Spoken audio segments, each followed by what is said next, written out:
What's up? All right, so Gus here. So let's talk about a few things.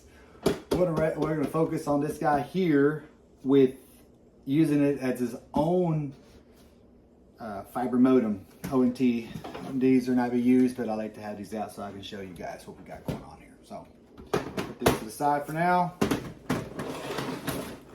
All right, so you just received a self-install kit with AT&T.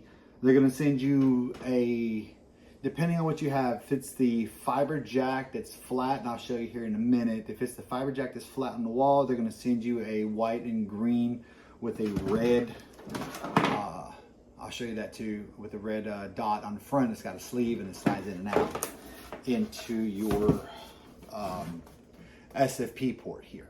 All right. Let's say you didn't get sent that and you already had this installed in your garage or an office or something from the previous home. Then that is where you would install and plug it into the into the red port of the ONT, and then your data will start blinking amber or green. So once we get that going, that's what you'll set up. This is just your basic setup for your AT&T self-install kit, or if you're just swapping your router from this one, you say it's 1.5 years old and this Wi-Fi just keeps dropping every single second, and they say there's nothing wrong, it's your router. They'll send you one, and that's when you'll just swap it out. So let's get to it. All right, see you in a second. All right, so continuing talking about this, I got my gateway and I'm going to show you how to plug it in, because you should get one of this plate should already be installed in your home. I'll go ahead and take this out so I can show you how to plug it in. Excuse my mess. I'm sure everyone's house looks like this sometimes. I've seen a lot of hairs and bunnies and everything else. So you got your cable, you got your power hooked up. You're going to take this to the back of the gateway, and you're going to make sure it plugs in. Once you see the green light, you're golden there. Now you're going to want to grab your jumper, this one here, and make sure that red dot is facing forward. You're going to insert it easily into the port, and you should hear it click. You should hear it click. Just simple, just a simple click. Okay. Then you're going to grab your other end of this one, and you're going to connect it into the gateway like I showed in another video. There's a little slot right there by the red. You see that little slot right here? You're going to plug this into this system. Another click. All right.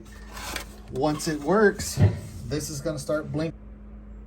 This is going to start blinking. Green if it's the new install. It'll do white if it is going to take the update for the new service. And you'll get into your smart home manager app for your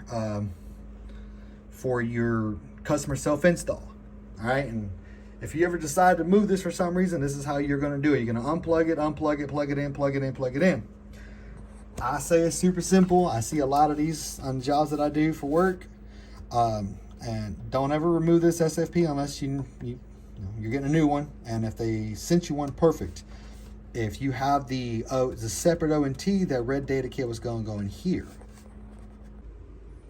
And if you happen to have this type of plug in the wall, then that red Ethernet cable is going to go into the ONT port, and it should start working.